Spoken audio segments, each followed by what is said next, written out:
ពួនទីណាសូមមេត្តាបង្ហាញរូបរាងបងច្រៀងហៅអូនហើយណា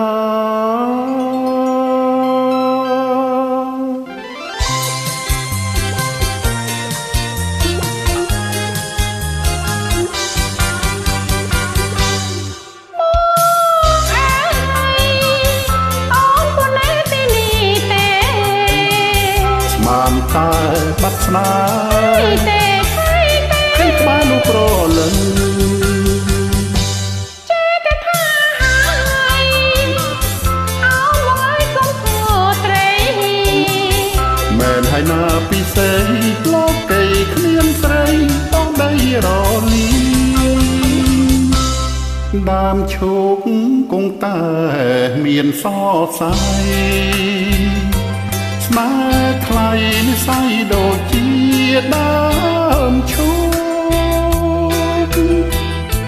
ក្រោមមេឃក្នុងលោកបងជាទូកអូនអើយអូនដូចជាកំពុង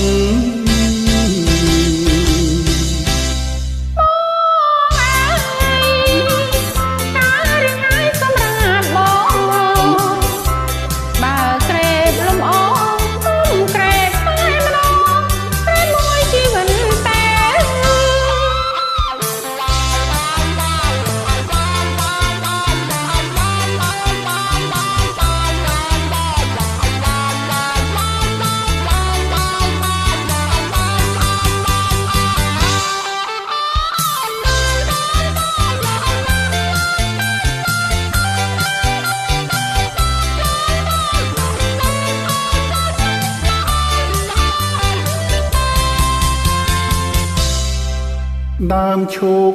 គង់តែមានសរសៃស្នេហ៍ថ្លៃនិស័យដូចជាដើមឈូកក្រោមមេឃក្នុងលោកបងជាទូ